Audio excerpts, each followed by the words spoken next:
I'm Teisha Bader with the JBS News Update for Thursday, February the 12th, 2015.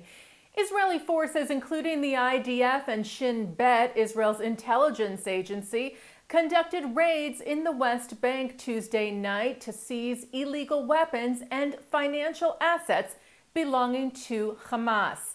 Assets the IDF said which total about $10,000 and allowed for the terror group to, quote, strengthen its grip on the territory, referring to the West Bank, which is run by the Abbas-led Fatah party. 6 Palestinians found in possession of weapons were also arrested. A specialized laboratory test run on the late Jewish Argentine prosecutor Alberto Nisman has found no gun residue on his hands, supporting the belief of many that Nisman was the victim of murder and not suicide, as was first reported. Nisman led the investigation of who was behind the 1994 bombing of the AMIA Jewish Community Center in Buenos Aires that left 85 people dead. He was found dead of a gunshot wound to the head a day before he was set to testify of his findings to a congressional hearing in Argentina. Nisman's testimony reportedly included evidence that the country's president, Cristina Fernandez de Kirchner, covered up Iran's role in the deadly attack. The microscopic electron scanning test was conducted on Tuesday in a specialized lab in Argentina. It is the second test in search of a trace of gunpowder on Nisman's hands. The test does not conclusively prove murder in that the pistol used in Nisman's death sometimes does not leave gunpowder traces.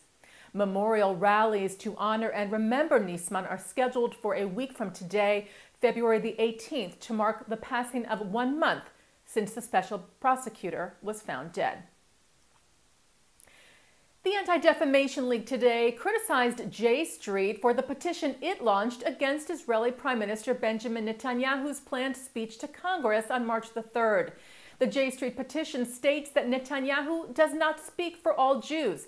It reads, "I'm a Jew, Bibi, or Netanyahu, does not speak for me." ADL National Director Abe Foxman had asked Netanyahu to rethink the address to Congress, telling the Jewish Daily Forward last week that the controversy around the address had detracted from Netanyahu's message. However, he took issue with J Street's claim that Netanyahu, quote, certainly cannot claim any mandate to speak for Jews in the United States. Foxman called the J Street campaign inflammatory and repugnant and said it attempts to distance American Jews from Israel's elected prime minister and, quote, exacerbates an already heated and politicized moment for U.S.-Israel relations. Foxman said, let's remember what is at stake, preventing extremist Iran from gaining a nuclear weapon that could threaten Israel's very existence. In that goal, he said, Mr. Netanyahu surely does represent not only Israelis, but American Jews as well. The Jerusalem Post reports that in response, J Street said it was, quote, astonished by Foxman's response. Meanwhile, the Jerusalem Post also reports that more than half of the Jewish Democratic members of Congress say they will attend Netanyahu's speech, citing a report this week on the Hill website, which says, according to their survey, 14 of the 27 Jewish senators and congressmen said they would attend the speech on March the 3rd. 2 Jewish senators, Independent Bernie Sanders of Vermont and Democrat Brian Schatz of Hawaii, have said they would not attend. Schatz told The Hill on Tuesday, "I will not be attending Prime Minister Netanyahu's speech because it does more harm than good to the bipartisan U.S.-Israel alliance." Among the Jewish Democrats who said they will attend, California Senator Barbara Boxer, who told The Hill that while she was deeply troubled that politics were injected into the enduring U.S.-Israel relationship that has always been above politics, she plans to attend the Prime Minister's address. The other 2 Jewish senators who said they would attend were Maryland's Ben Cardin and New York's Chuck Schumer. Israeli business magazine Calculist reports that Microsoft is buying Entrig, an Israeli provider of digital pens and chips for touchscreens.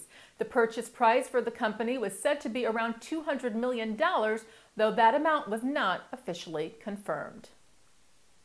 Award-winning CBS News and 60 Minutes correspondent Bob Simon was killed in a car accident in New York City last night.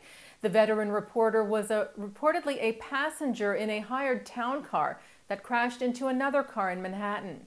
Simon was born to a Jewish family in the Bronx, New York. He graduated Brandeis and was a Fulbright as well as Woodrow Wilson Scholar. He won 27 Emmy Awards for his reporting, which included coverage of the Vietnam War, the war in Bosnia, and the Gulf War, during which he was held captive in Iraq for 40 days. Simon worked in the Tel Aviv bureau of CBS from 1977 to 81. In April of 2012, Simon was strongly criticized by the pro-Israel community after his 60 Minutes report on the plight of Christians in the West Bank and Jerusalem that pointed to Israeli policies as a cause of their decline and relied upon an anti-Israel Palestinian Lutheran pastor as a key source in the story. Bob Simon was 73. He is survived by his wife and daughter. And turning now to our programming for tonight, Thursday, February the 12th, at 8 o'clock, Jerusalem City Councilman Aryeh King, founder of the Israel Land Fund, argues for a united Jewish city of Jerusalem in a program sponsored by Americans for a Safe Israel. And then at 9 tonight, Mark Golub sits down with decorated Jewish Marine Zach Iskall, who talks about his experience fighting in Iraq. That's on L'chaim. And that's on JBS and jbstv.org. And that's the JBS News Update for Thursday, February the 12th, 2015. I'm Teisha Bader.